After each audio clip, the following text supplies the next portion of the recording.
आज की इस वीडियो में विजुअल्स और एनिमेशंस की मदद से हम जानेंगे कि पुलवामा अटैक वाले दिन यानी कि 14 फरवरी 2019 को आखिर क्या क्या हुआ था और इतनी सिक्योरिटी के बाद भी कैसे आतंकवादियों ने इस हमले को अंजाम दिया। पुलवामा जिले के काकापुर तहसील में आदिल अहमद डार्क नाम का एक लड़का रहता था।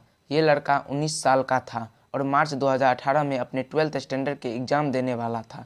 लेकिन ठीक एक महीने पहले यानी कि फरवरी 2018 में इंडियन आर्मी के खिलाफ आदिल एक प्रोटेस्ट में हिस्सा लेता है। प्रोटेस्ट को रोकने के लिए पुलिस के द्वारा की गई डमी फायरिंग में आदिल के पैर में गोली लगने से वो घायल हो जाता है। इस घटना से आदिल के मन में इंडियंस और इंडियन सिक्योरिटी फोर्सेज के खिलाफ घृणा पैदा हो जाती है।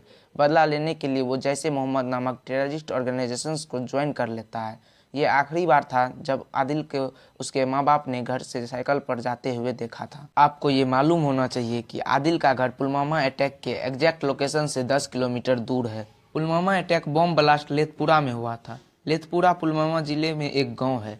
पुलवामा से 250 किलोमीटर दूर है सीआरपीएफ का जम्मू ट्रांजिट कैंप, यानी कि वो जगह जहां से 14 फरवरी 2019 को सुबह सीआरपीएफ की कॉन्वे रवाना हुई थी। सीआरपीएफ की कॉन्वे नेशनल हाईवे 44 पर चल रही थी, जिसे भारत के उत्तरी इलाके में जम्मू श्रीनगर हाईवे भी बोला जाता है। कॉन्वे को जम्मू ट्रांजिट कैंप से श्रीनगर ट्रांजिट कैंप तक पहुंचना था, लेकिन श्रीनगर पहुंचने से पहले ही लगभग 30 किलोमीटर की दूरी और बची थी कि पुलवामा में सीआरपीएफ की बस पर आतंकी हमला कर दिया गया। जैसे मोहम्मद हेडक्वार्टर में आदिल की 1 साल तक ट्रेनिंग चलती है। 1 साल यानी फरवरी 2018 जब आदिल ने अपना घर छोड़ा, तब से फरवरी 2019 जब पुलवामा अटैक हुआ था। ये 1 साल की ट्रेनिंग इसलिए ज़रूरी है क्योंकि इसी साल में आदिल जैसे नौजवानों को ब्रेन वॉश करके उनके दिमाग में एक खास बात बैठा दी जाती है।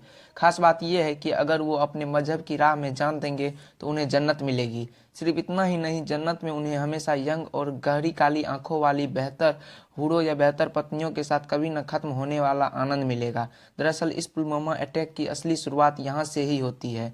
एक तो आदिल के मन में इंडियन सिक्योरिटी फोर्सेज के खिलाफ बदले की भावना और ऊपर से बदला पूरा होने पर ऐसा ही ना। इंटेलिजेंस एजेंसी के हिसाब से पुलवामा अटैक 9 फरवरी 2019 को होने वाला था। क्योंकि 6 साल पहले 9 फरवरी के दिन ही जाने माने कश्मीरी आतंकवादी अफजल गुरु को भारत सरकार ने फांसी पर लटकाया था। लेकिन 9 फरवरी को 2 कारणों से पुलवामा अटैक टल गया। पहला कारण यह है कि अफजल गुरु का फांसी का दिन था, इसलिए सिक्योरिटी टाइट कर दी गई थी। और दूसरा कारण 14 फरवरी 2019 जिस दिन पुलवामा अटैक हुआ। आपको पता होगा कि सीआरपीएफ की बस ऐसी दिखती है। जब ये बसें ग्रुप में एक साथ जाती है तो उसे कॉन्वे बोला जाता है। सिक्योरिटी की वजह से एक कॉन्वे में 25 से 30 बसेज होती है, लेकिन पिछले 5-6 दिनों में भारी बर्फबारी के कारण कोई भी कॉन्वे मूवमेंट ही नहीं हुआ था, इसलिए कोई भी कॉन्वे जम्मू से श्रीनगर ही नहीं गई थी। पिछले 5-6 दिनों से भारी बर्फबारी की वजह से 14 फरवरी 2019 को एक ही कॉन्वे में 78 सीआरपीएफ की बसें जम्मू से श्रीनगर जाने वाली थी। इन 78 बसों में कुल 2547 जवान थे। 14 फरवरी 2019 को 3:25 AM तक रोल कॉल होता है। रोल कॉल यानी कि अटेंडेंस, और 5 मिनट बाद ठीक 3:30 बजे सीआरपीएफ की कॉन्वे जिसमें 78 बसें थी वो जम्मू ट्रांजिट कैंप से रवाना हो जाती है।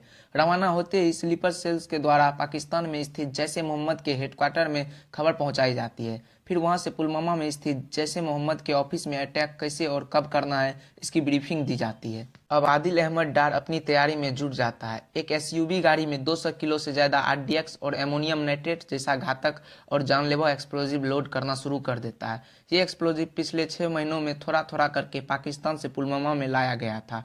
इसका मतलब पुलवामा हमले की तैयारी जैश ए मोहम्मद के हेड मसूद अजहर ने 6 महीने पहले ही कर दी थी। लगभग 3 घंटे बाद कॉन्वे जम्मू से उधमपुर पहुंचती है, फिर 3 घंटे बाद रामबान जिले में पहुंचती है, फिर 3 घंटे बाद कुलगाम में पहुंचती है, फिर 2 घंटे बाद अनंतनाग पहुंचती है और फिर 1 घंटे बाद पुलवामा पहुंचती है। इस तरीके से दोपहर 3:27 पर कॉन्वे पुलवामा के बॉर्डर में इंटर कर जाती है।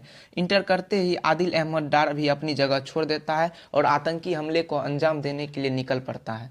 पूरे 10 मिनट बाद यानी कि दोपहर 3:37 पर लातू मोड़ से आदिल हाईवे पर अपनी गाड़ी चढ़ा लेता है और कॉन्वे की 5वीं सीआरपीएफ बस के साथ टक्कर करते ही रिमोट कंट्रोल से एक्सप्लोजिव को ब्लास्ट कर देता है।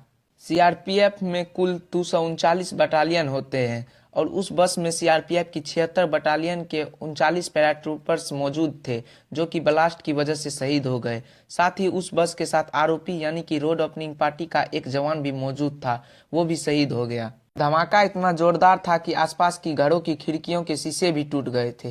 धमाके के बाद बाकी टेररिस्ट ने फायरिंग भी की थी और भाग गए। कुल मिलाकर सीआरपीएफ के 70 जवान तो घायल हुए जो कि चौथी और छठवीं बस में थे, और 40 सीआरपीएफ के जवान जो अपनी छुट्टी पूरे करके जम्मू ट्रांजिट कैंप से श्रीनगर ट्रांजिट कैंप में देश की सेवा करने जा रहे थे, वो शहीद हो गए। इस घटना की सबसे पहली गलती 2003 से पहले ये नियम था कि जब भी इंडियन सिक्योरिटी फोर्सेज की कॉन्वे रवाना होगी तब रोड ब्लॉक्स कर दिए जाएंगे, लेकिन 2003 में कुछ लोगों ने ड्रामा किया कि इससे सिविल जनता को परेशानी होती है, इसलिए ये नियम नहीं होना चाहिए, और 2003 के बाद सिविल जनता को कॉन्वे के साथ चलने और सीआरपीएफ की बस के बीच में अपनी गाड़ी ले जाने की परमिशन दे दी गई। और इसकी दूसरी गलती ये है कि जब भी कॉन्वे मूवमेंट होता है तो वो एसओपी यानी स्टैंडर्ड ऑपरेटिंग प्रोसीजर के थ्रू होता है, जिसे रोड ओपनिंग पार्टी कंट्रोल करती है। रोड ओपनिंग पार्टी का काम होता है जहां से कॉन्वे गुजरने वाली है उसके आसपास के लोकेशंस को अच्छे से स्कैन करना, आईईडी और विस्फोटकों के लिए एरिया की चेकिंग करना, और उसके बाद सब कुछ सही होने पर ही कॉन्वे को ग्रीन सिग्नल देना। कहीं न कहीं सिक्योरिटी एजेंसीज की लापरवाही भी रही होगी जो सीआरपीएफ के इतने बड़े काफिले के पास तक 200 किलोग्राम विस्फोटकों को पहुंचाया जा सका।